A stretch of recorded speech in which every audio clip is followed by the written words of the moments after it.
Hello and welcome to the Boost Over Ball podcast, your go-to place for everything Rocket League with your hosts, K-Cube, AJ Binky, and Red. So lean forward, lock in, and get ready to go Boost Over Ball.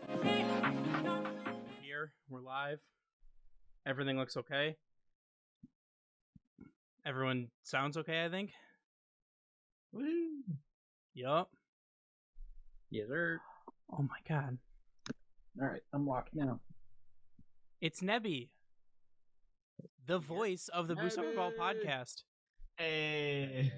Nebby. But I'm still a little bit in shock. Red, how are you feeling? What can I say? There's a reason I had them winning in my bracket. That's all I can say. Or Hey. yeah, I think you've had him winning in the last like 7 brackets, to be honest. Hey, shh. Eventually, you could be right. I mean, they were making grand finals almost every time, so what can I say?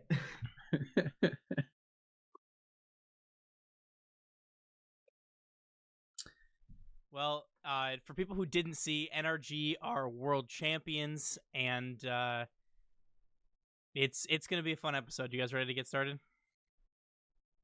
Let's do it. Hello and welcome back to the Boost Over Ball podcast. To listeners new and old, hello and welcome to the show. Thank you so much for tuning in. I'm Kyle, K-Cube in the top left.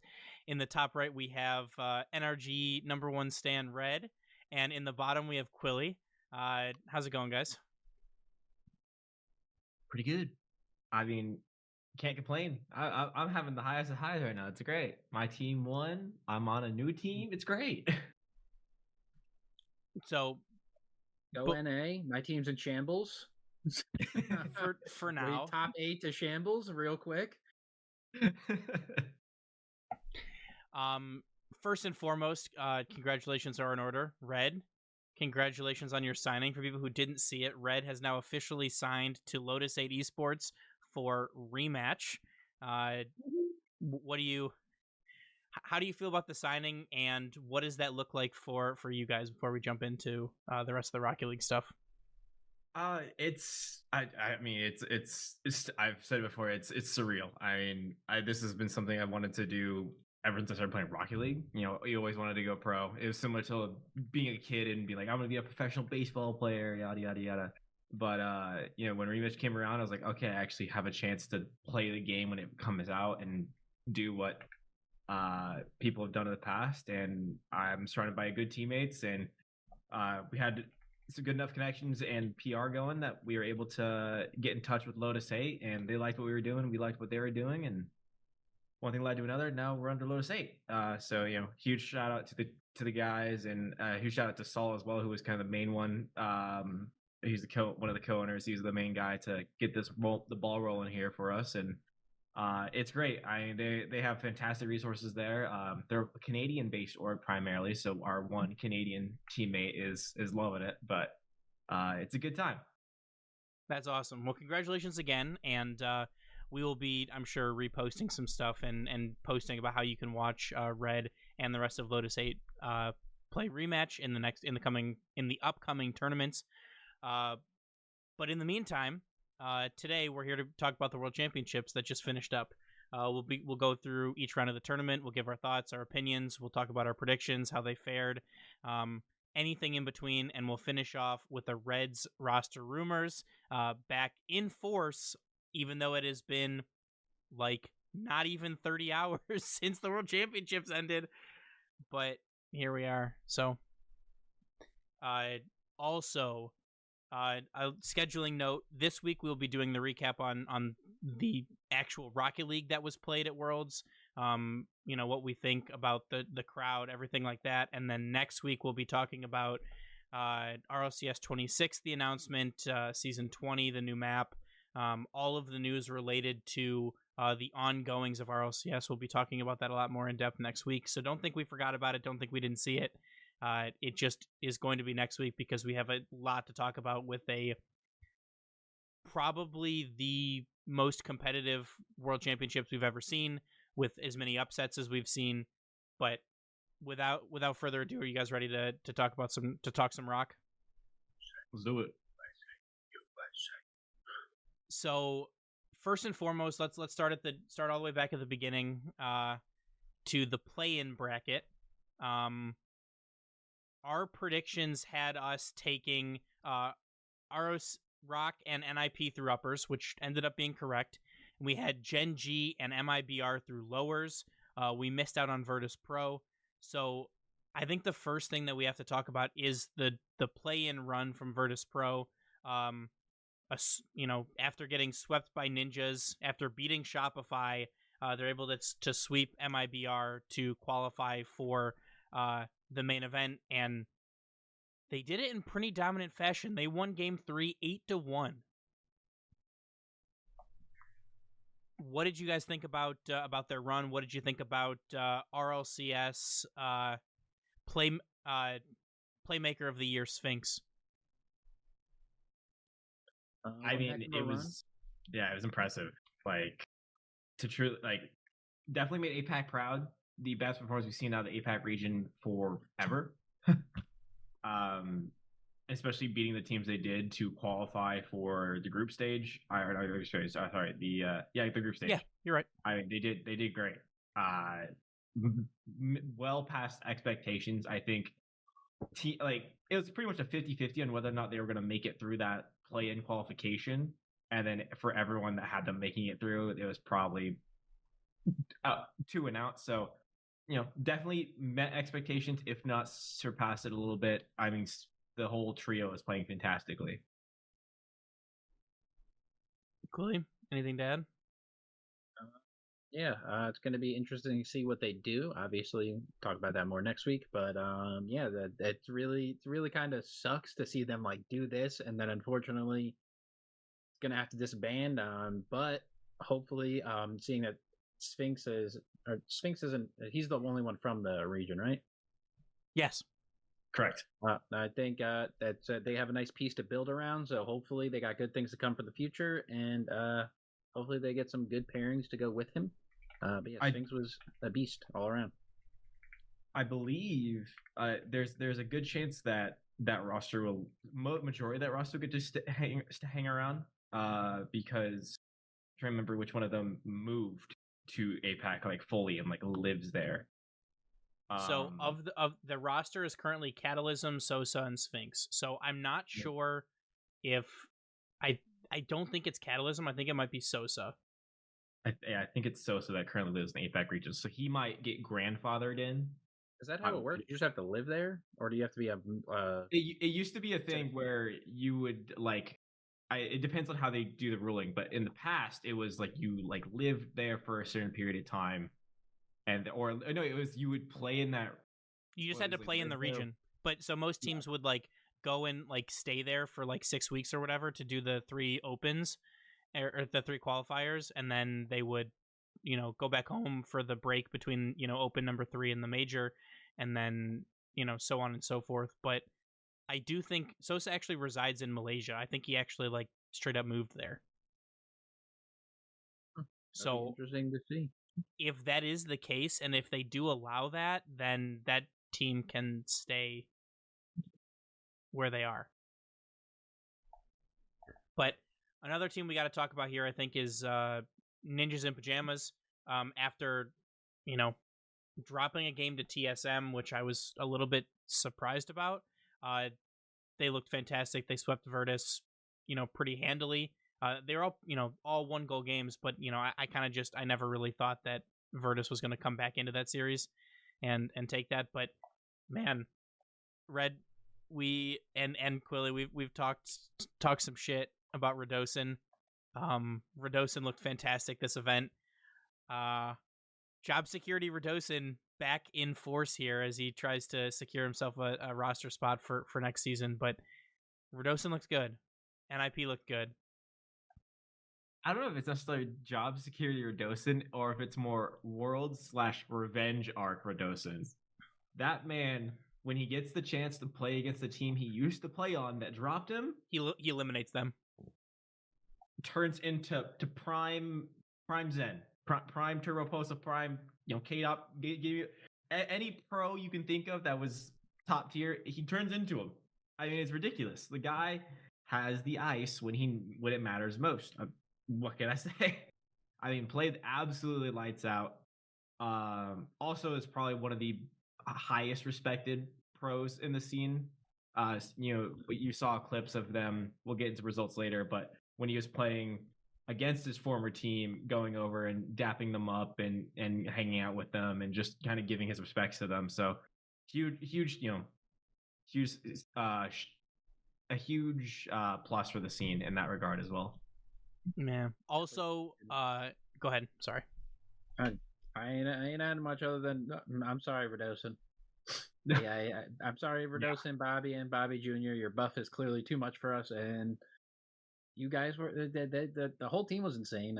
But yeah, Nass is looking like he's coming to his own, and we already know Oski's Oski. So it was good to see them perform as well as they did because they were dang great. They certainly were. That was also Nass's first RLCS LAN. I mean, he played EWC with G2, or was it NRG at that point? No, they were G2 still. They was G2, yeah. So he played with G2, so he has the LAN experience from there, but does not have RLCS LAN. His most notable foray into RLCS would have been with M80, and we all know how that went for them. So good for him to be able to do so well, and it's great to see Oski back on the main stage. But shout out Harmonic and Foot for putting up as good of a fight as they could. They went from being the only team in RLCS this season to not get swept to getting swept twice. So unfortunate for them. They're able to put up goals, and they were close, especially in that MIBR series, but not enough to overcome that.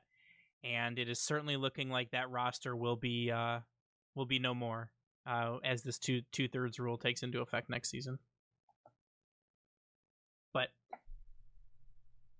I feel like we have to talk about, ROC. We expected them to perform well, and they did. We have to talk about this lower bracket semifinal match between Gen G and Shopify. Man, I just like Shopify looked better, but still, in my opinion, kind of, they were missing something, and I think both of these teams are in store for a shakeup this offseason. I think they certainly need to. I would hope. I think Shopify did the best they could with the pickup they got in Wavy. I think he was a great addition to the team, but I mean, realistically, no one had this team going far. They were very similar to a Virtus Pro situation where if they made bit past play-ins, they were going 0-2 out. I don't think anyone had them going any further. Especially when they get a Gen G matchup, they have yet to win that matchup, and it hasn't really been that close. As for the Gen G roster, I will say on the roster side of things, there have been talks that roster actually is thinking about just sticking together. Don't necessarily know the reasoning behind that, but as we've seen, maybe sticking together is the better course of actions. Cough, cough, NRG, cough, cough, Falcons. But yeah, it's definitely. I think we see some changes coming. Shopify, cough, cough, Virtus Pro didn't make a roster move. Yeah, true. Virtus Pro. Yeah, I think they hold on to Wavy. I think he was a great addition. Realistically, I could see Reynolds going again. Reynolds did not look great out there. So and I think a lot of what Gen G does is going to be dependent on what Justin wants to do. Right? Maybe he's done, maybe he's not. But what would you think about, and we'll talk about the ultimates here in a little bit, but what would you think about potentially first killer in the Justin role here with the kind of structure that Raw, Greg, and Gen G bring, and just kind of the support system? Are you talking about with Cheese and Magic? Or... Yes. I think the light we should look at it is Cheese and Magic a better duo there than LJ Chronic would be? That's two cheeks of the same ass. You're not taking a step up. You're just going laterally, possibly in the reverse. It's a tough spot to be in because realistically, I think First Killer needs to figure out what he wants in a teammate.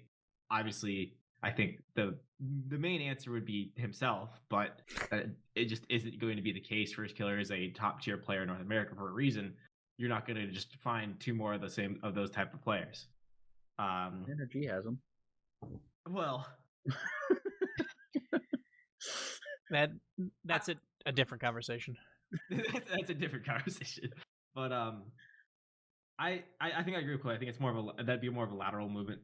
I think Magic Bear and Cheese are good in their own rights, but I don't think throwing in a First Killer there would do much better. Fair.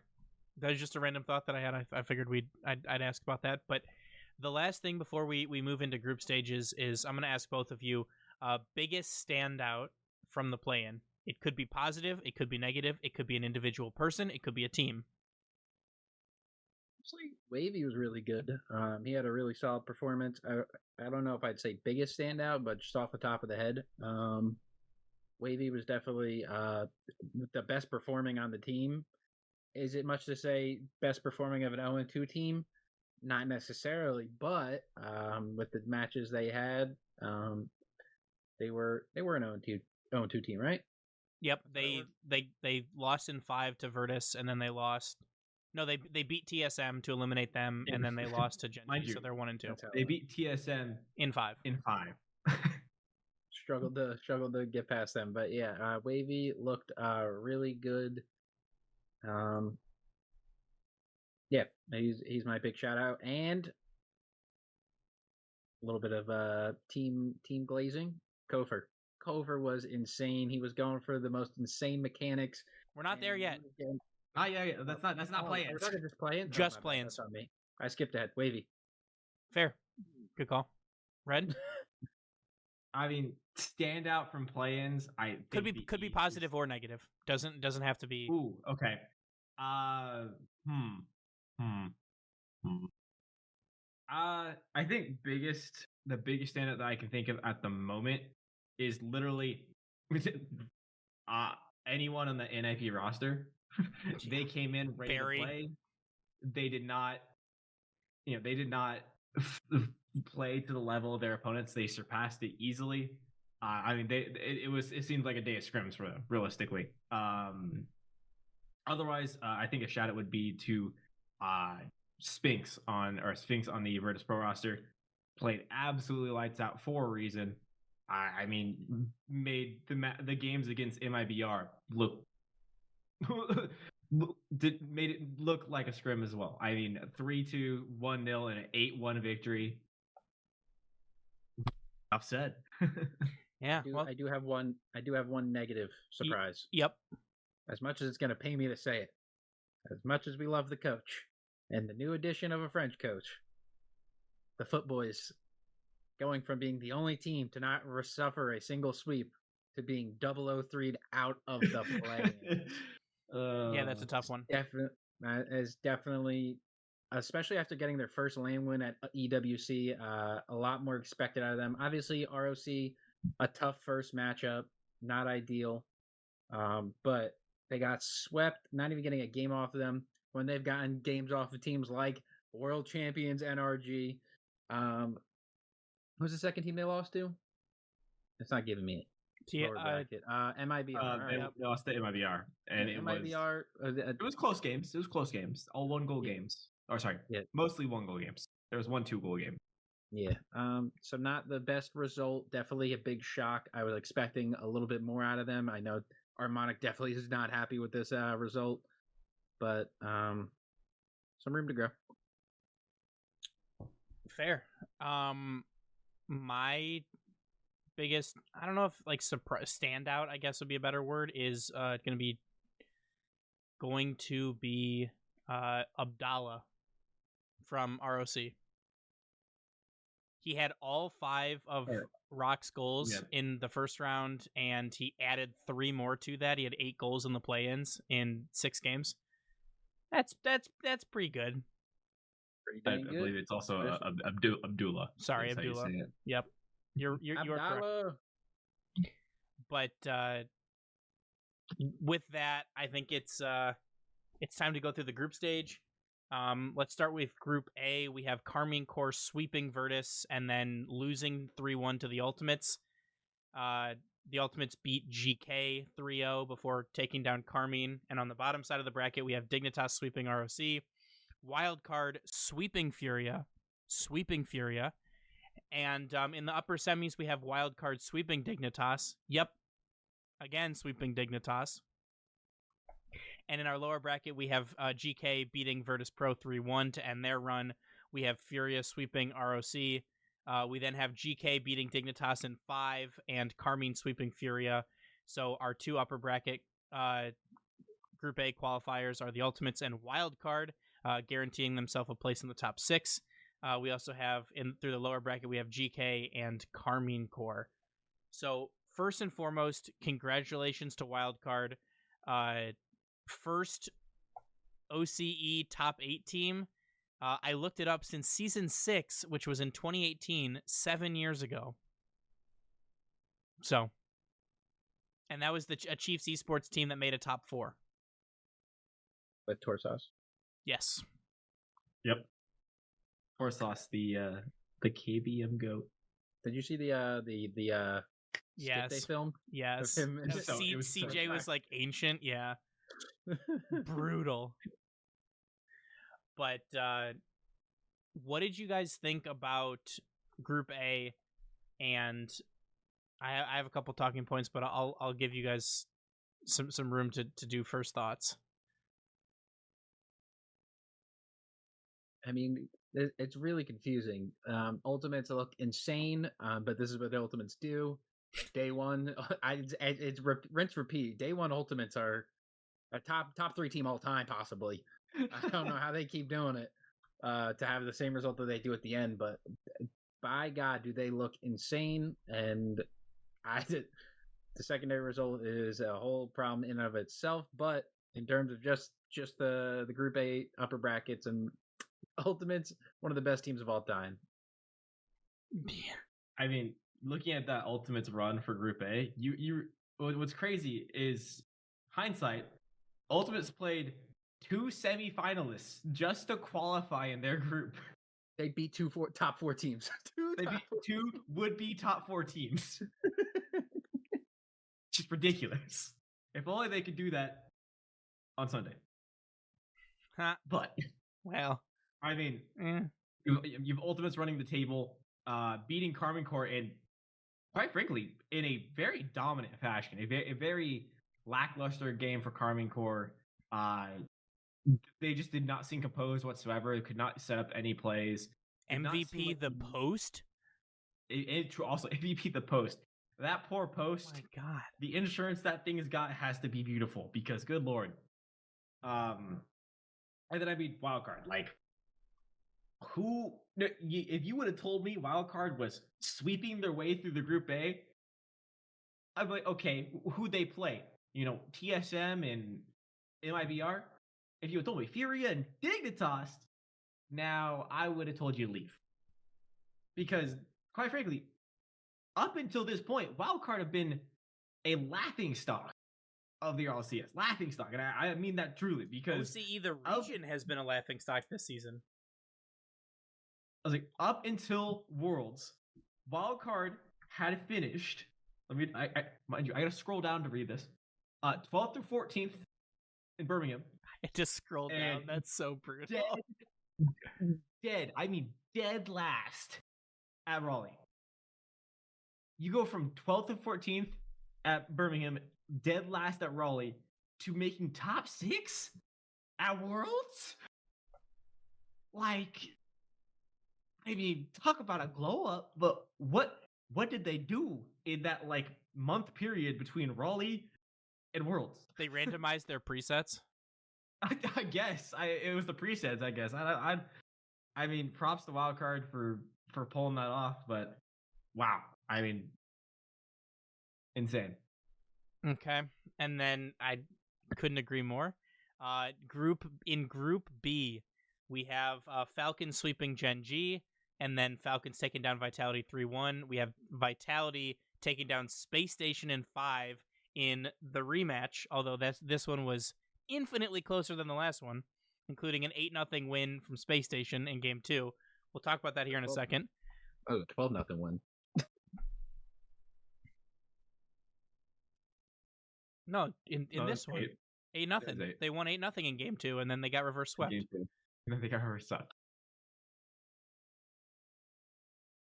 And then on the bottom side of the bracket, we have NRG taking down Ninjas in Pajamas 3-2. You have Secret taking down Twisted Minds 3-1. We have NRG then taking down Secret 3-1. So our two upper bracket qualification teams are Team Falcons and NRG. Then in the bottom bracket, we have Space Station taking down Gen G 3-1. We then have Space Station taking down Team Secret 3-1 to qualify. We have Ninjas in Pajamas taking out Twisted Minds in 5. And we have Ninjas in Pajamas taking out Vitality in 4. So, at this point, we're through Group B. We see the Ultimates. We see NRG. We see Space Station. Everyone's thinking, oh my god, 3 NA teams. But you're looking through. There's GK, there's Carmine, and there's Ninjas. There's only 3 EU teams, and one of them is not a French team. The French team, I might say. Huge, huge shock for Vitality to not even make top 8. I do want to talk about the almost travesty that the NA scene had. At the same time these games were occurring, mind you, NRG versus NIP and Space Station versus Team Vitality. Both series were pretty much in sync, to the point where both teams almost got reverse swept. Now, SSG, of course, followed through with that. Sorry, Quilly. I'm cool, dude. NRG kept it close, with it being a Game 5 OT winner. The Radosin buff is strong. Let me tell you, it's not strong enough to beat the world champs. But I mean, a absolute roller coaster for Group B.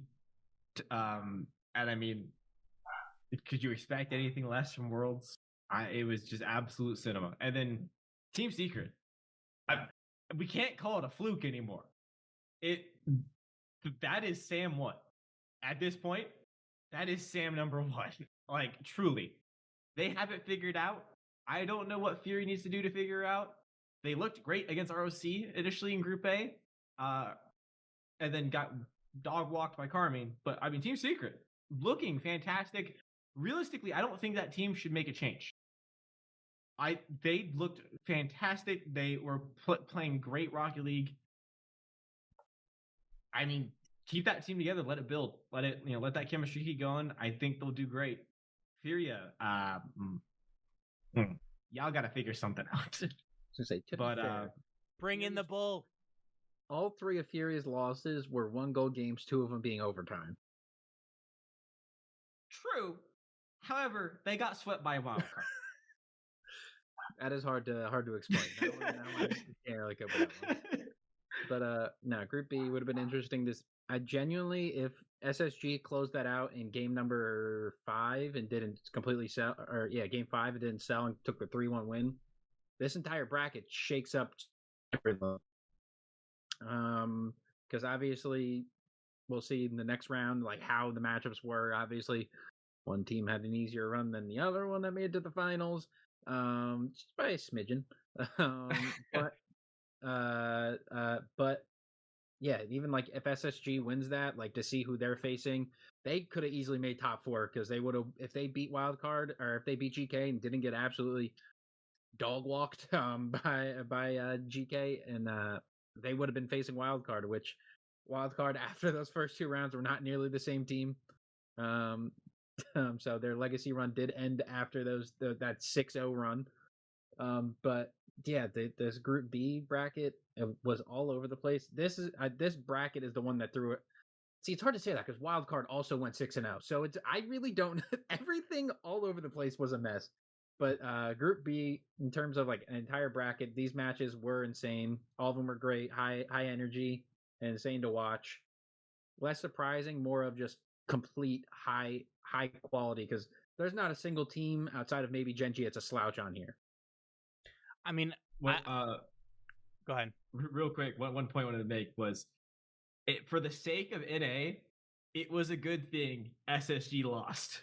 Yeah, that changed the bracket how it's shaped. Because if SSG ends up being Vitality, we then get Genji Vitality in lower bracket quarters, and they would then eventually run into Team Secret. So I see Vitality making out there and making it into. They took one for the team. Saturday. Realistically, is what happened. They did took one from the team because they lost and they took out NRG's boogeyman. They took out the boogeyman. There's a strategic reverse sweep. Strategic reverse sweep. And then the ultimate rage bait by the entire SSG roster. I mean, oh my gosh. The Twitter was bliss. Absolute scenes. Yeah, but I mean, I was gonna say, like, I feel like this was one of the craziest, like, group stage or Swiss bracket. Like, it wasn't Swiss, but like the craziest, like, intro to a tournament. Because, like, I feel like, I mean, the Dignitas ROC series was kind of not amazing, and the KC Virtus series was not amazing. But other than that, everything else was like, I mean, Wildcard sweeping Furia was shocking, and then you have, Space Station SSG going to 5. You have NRG NIP going to 5. Like, the Secret Twisted Mind series was crazy. So, like, there was always something to watch.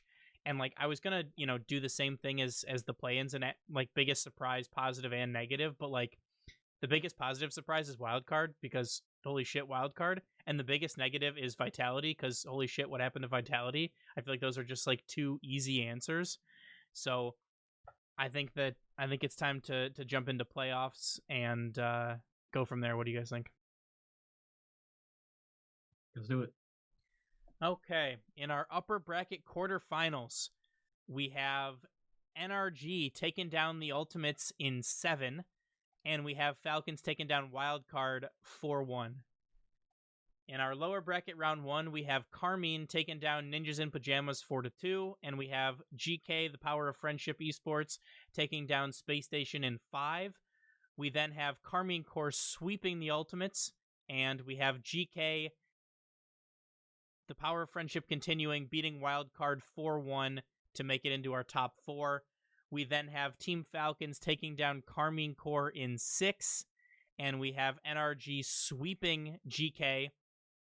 And in our grand finals, we have NRG taking down Team Falcons 4-1 and becoming world champions. So, first and foremost, Quilly, what did you think about SSG's run?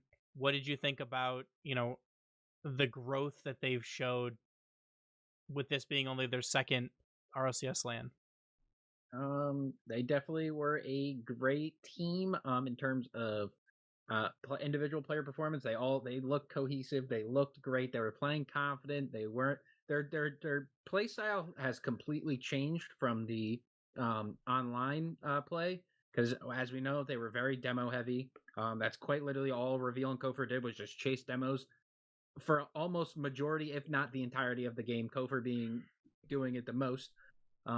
But this and as you can see, if you watch any of the games of them, not nearly as many demos, not even in the hemisphere as many demos as they usually are getting. They were playing smarter. They were playing. They were rotating a lot better. And you could see it in the results. Obviously, their wins weren't against the biggest name of opponents, being Genji and Team Secret. Obviously, we're now respecting Team Secret a little bit more than we used to. But the run by SSG was great. The last game against GK, or the last series against GK, that was rough. I don't really have any words for that. But they were all close games, all being 1-2 goals, except for the last one that they got shut out 3-0. It just a little rough. But SSG, as much as I like to say they're showing promise for the future, we don't know what the future holds. Fair. The next question I have to ask is, Quilly, you touched on it earlier. Day 1 Ultimates is maybe top 3 team in the world. Day 2 Ultimates didn't exist because they didn't have to play Friday. On Saturday, they lose to NRG, and It went to 7.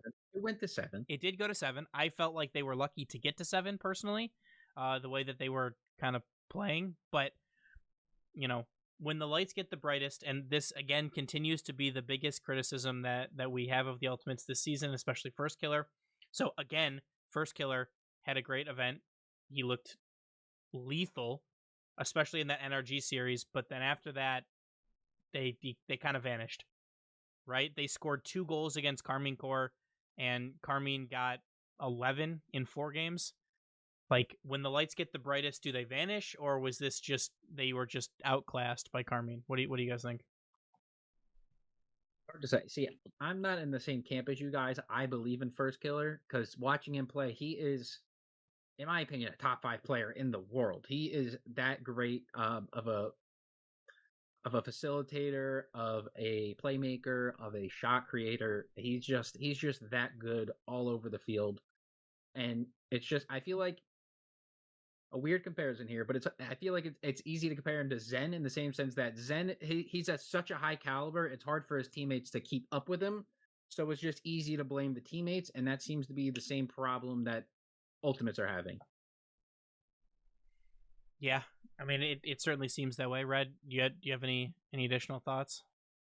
Yeah, I think I usually I'd be of the case that it's not just on the teammates here, but I mean, watching Worlds, it was truly First Killer just willing his team through that entire time.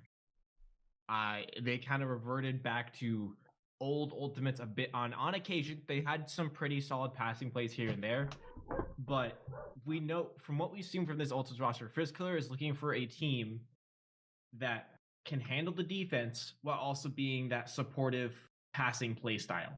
He likes to be that 1v1 option, but he doesn't want to be the only 1v1 option, because if he's the only option, he's going to get shut down, he's going to get pre-jumped, etc. If he can find some teammates that can truly focus on those passing plays that they look for so often, I think they'll be a very they'll beat that top 3, top 4 that they're looking for. But yeah, I mean, it's just one of those rough situations where I do feel like this was not First Killer this time. Yeah, I mean, I would tend to agree that I think he was definitely the standout player on his team for sure. However, and I mean, again, this goes into a whole different discussion here, but like, at what point is it his fault for picking the team, right? But then it's also like, okay, well, the top 3 players in NA are on the same team and continue to be on the same team, so it's like, don't want to play with him. Also that, but like, realistically, it's like, who are you going to pick, right? Like, we kind of assumed on talent that's the second best team in NA, like, by far, and it certainly looked like that at times, but then it's like, maybe that's not the best team composition for him, but it's going to be interesting to see what happens in the offseason. We'll talk about it more in roster rumors, but especially because, like, if they win, if everybody decides to continue to play, I see NRG sticking. Falcons are probably sticking because that's the 3 best players in their region, and then, they're always a top 4 threat. We really, there's a couple of questions to be answered, like what's next for KC, things like that. Could you see potential FK roster move or region move? That would be. I don't know that very fluent in Spanish, so I think Sam is it could be a move. Imagine Furia brings in First Killer. That would be insane. I was kind of thinking more EU, but hey, it works. Spanish is his second language, so it is, or I think it's like comparable to his first. I think he said he only speaks Spanish at his home. So I think, honestly, in my opinion, a Sam transition could be a power move. It certainly could. But last but certainly not least, in terms of playing, we had the 1v1 World Finals. I wanted to do this separate because it is separate. It's we've crowned our first ever 1v1 RLCS champion, and that is Nubo. He beats Moxie in 5. He loses the first game 9-7, then wins 8-5, 12-5, 4-3, and 6-5, and with a 0-second goal to clutch it. For me, Moxie won game 1, and then Nubo just outclassed him, and it never looked like it was in doubt. What do you guys think?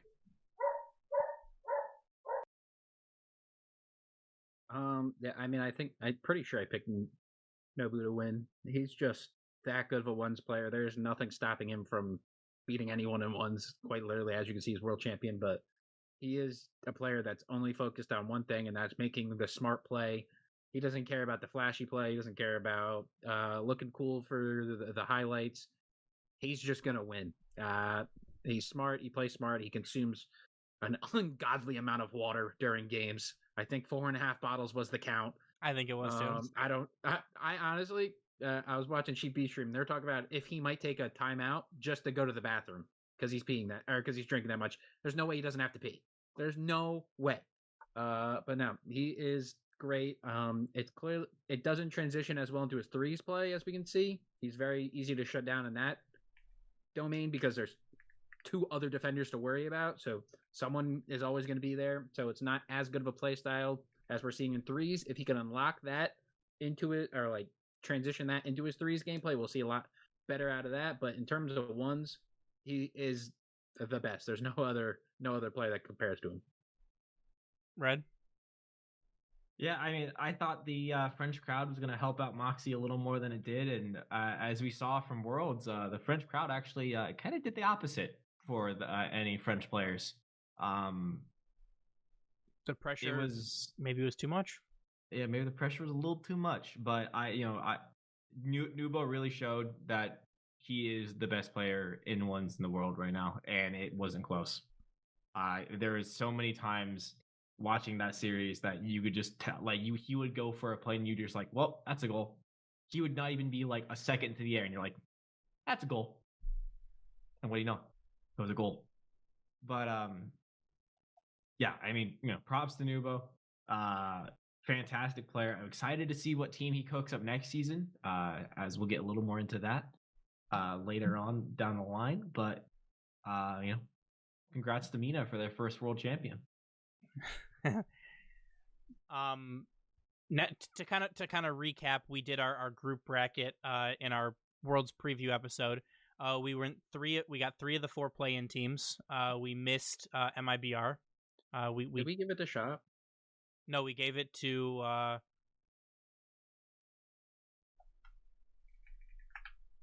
trying to remember. We gave it to MIBR. Yeah, I was like, I think you guys were on the MIBR hype train a bit. I think. Yeah, from what I remember. I was. I think that was a coin. No, I was not. No, you were not. Definitely not. No, you were not. Yeah, no, we took MIBR instead of Virtus is who we missed on. In Group A, we got 3 out of the 4. We got Carmine, Ultimates, and GK. We missed Wildcard, but we had Dig instead. In Group B, we got 2 out of 4. We had Falcons and NRG. We missed Space Station and NIP. We had Twisted and Vitality instead. And in the playoffs, because of that, we had 5 out of 8 of the top 8. We had 3 out of 4 of the top 4. We had 50% of the top 2, and we were wrong on the winner because we had Carmine beating Falcons in the grand finals. So all in all, not a bad showing, especially with, with the play-ins. It was, we didn't know what teams were going to qualify where, and that kind of really messed up, some of the bracket possibilities that we had. But all in all, not bad. And then they talked about it on the broadcast. I'm going to go through them real quick here, but season awards. So season MVP overall is Beast Mode. Our striker of the year was Killiers. Our savior of the year was Vatira. Our playmaker of the year was Sphinx. And into our regional MVPs. So our EU MVP was Drawley. For North America, it was Daniel. For MENA, it was TRK. For Sam, it was Yan. For OCE, it was Banana Head. For APAC, Sosa. and for SSA it was Leoro. So congratulations to them for their MVP, their awards, for a little bit extra money for some of the season awards. And the last thing to talk about before we jump into Reds roster rumors and wrap up for today is the atmosphere. First French LAN. There will be a second one next year. We'll talk about that more next week. The crowd was loud. They were coordinated. It looked cool with all the flags, the jumping, the flashlights going up and down. Huge props to the crowd for sticking around for NRG's celebration, for Sathy running around the entire, venue, like raising the trophy and getting a cheer from everyone. Kudos to them for that. What did you guys think of the crowd and the atmosphere in Lyon? I mean, it was electric. It was a fantastic atmosphere. You could hear it very easily on stream. Even points to where the casters and commentators were almost like drowned out by the yelling and cheering. Watching Carmine Corps walk out was kind of insane just to watch, just to see the like absolute crowd level that was going on there. And very huge props to the crowd sticking around for NRG to win it all. That was a nice thing to see. The one gripe I had, and you kind of saw on Twitter too, with some of the casters, was booing during interviews. I know that a lot of people there was a lot of griping about that because people wanted to hear what they say. And also it's hard for the translator too. I mean, trying to hear what the guy's saying and all you can hear is just boo, boo. It's like, hey, I can't translate that. Yeah. So, but otherwise, I mean, fantastic crowd. It was interesting to see them turn on GK a bit. You would think a EU crowd would cheer for the EU team. Nope. But Wildcard came out and it was all Wildcard. They knighted him with a baguette. They may have not won the series, but by God, they won the fans. They certainly did. Quilly, do you have any thoughts? I was gonna say that baguette is the closest we've gotten to NA Zen 2.0. It is indeed honorary EU.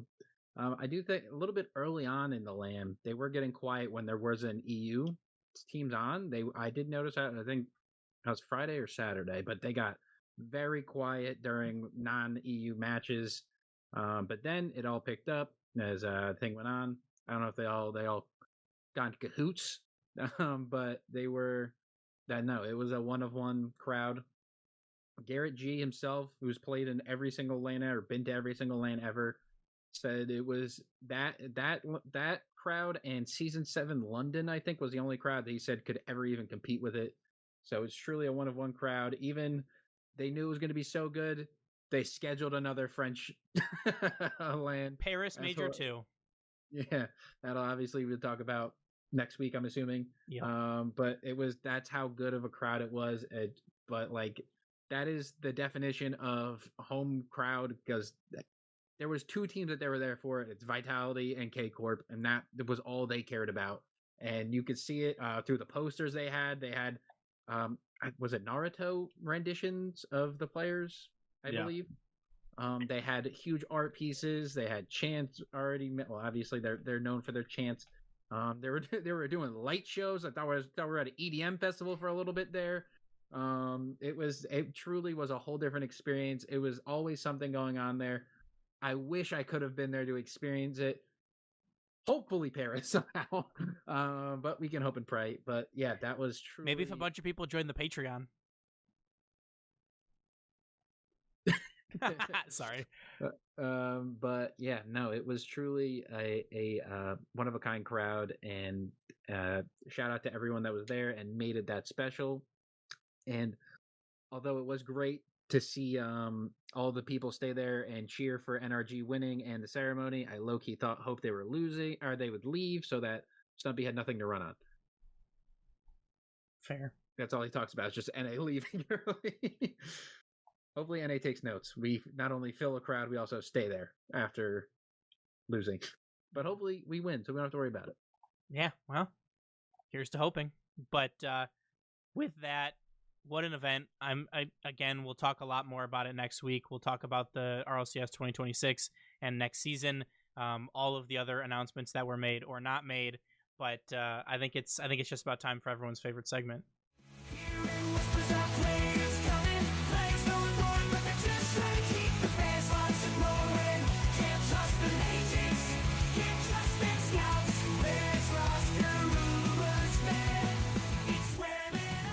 We're so incredibly back. Oh yeah. All right, let me sit up a little bit for this one. As we know, Worlds is over, so it's absolutely time for Roster Mania because you got not a lot of time. 2 months. 2 months at most before you got to start playing the game again. So, with that being said, let's get started. First up on the list is the first one that got announced, obviously with the 2/3 rule being released for next season. You're going to see a lot more teams disbanding that may have been more import teams, aka Twisted Minds, formerly of Nupo, Rise, and Atomic. Rise and Atomic are set to enter free agency, kind of expected at this point, especially with Rise being English and Atomic being Spanish.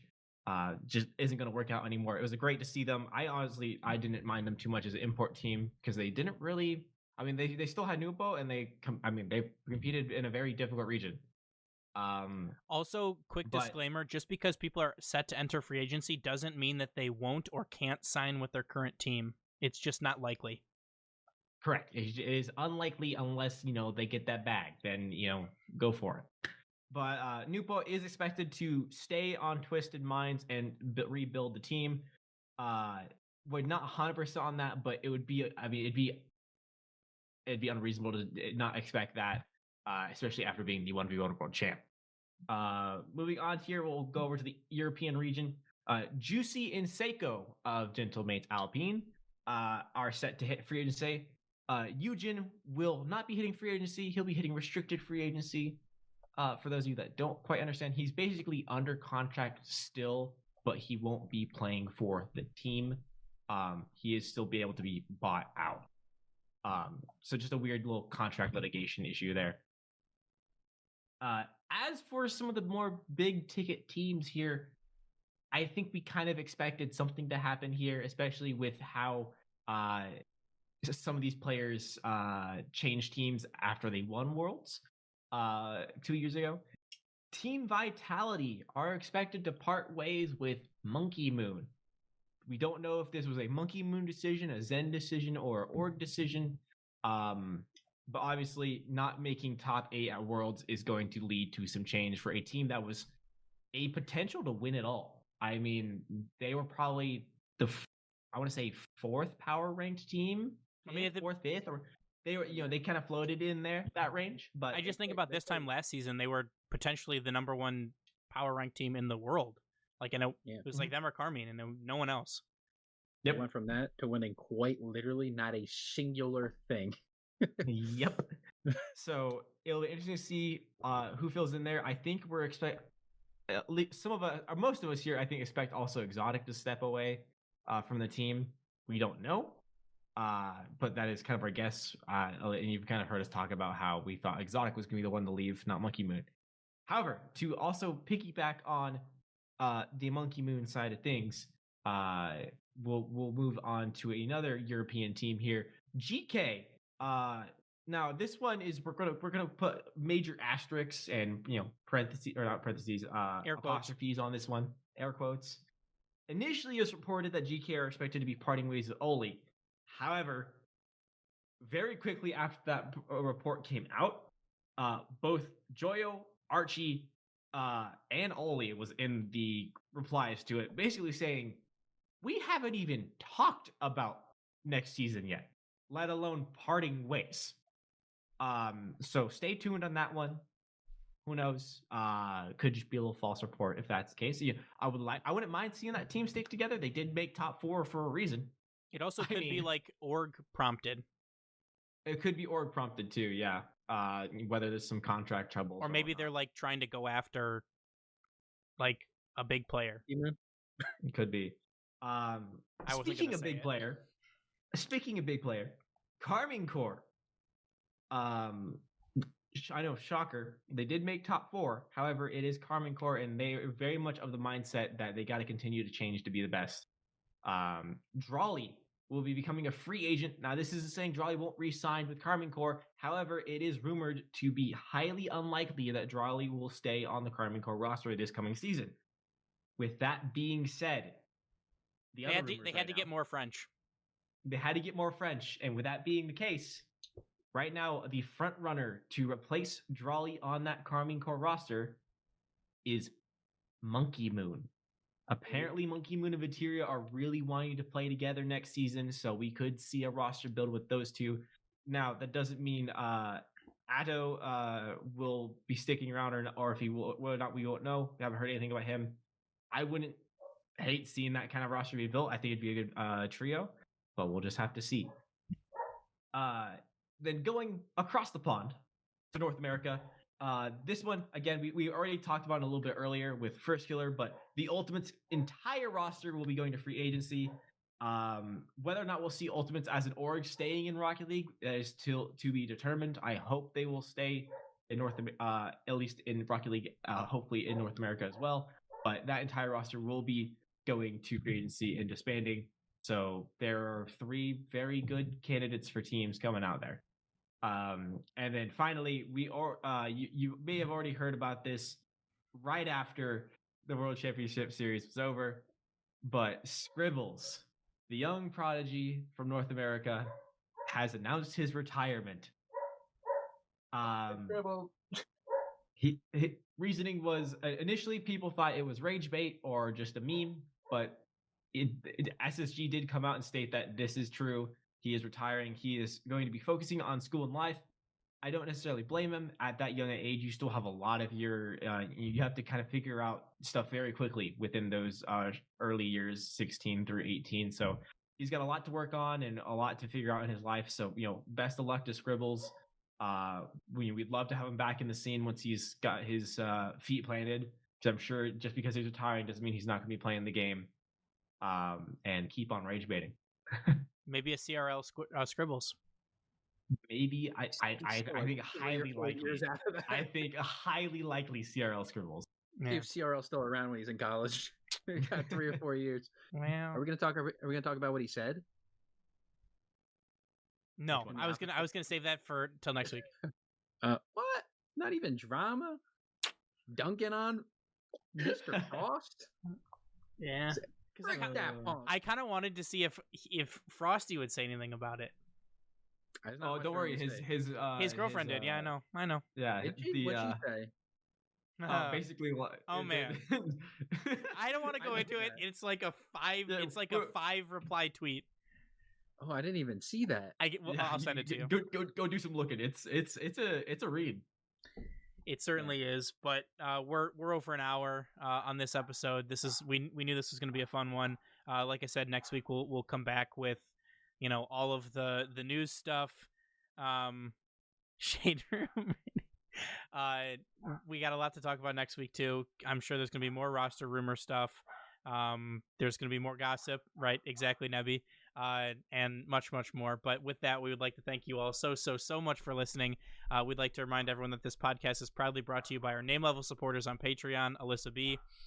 Please remember to rate us 5 stars wherever you listen to podcasts, share the show, tell a friend. It all helps us grow our audience and improve the show. Remember to follow us on Twitter, Instagram, Blue Sky, TikTok, and Twitch, which we're currently live streaming on right now, and come join our Discord. Make sure to support us by checking out our merch store and our Patreon. This is how we'll be funding the show and doing giveaways in the future. All of these links and more can be found on our website, boostoverball.com. And from us here on the show, as always, remember to choose Boost over Ball. See ya!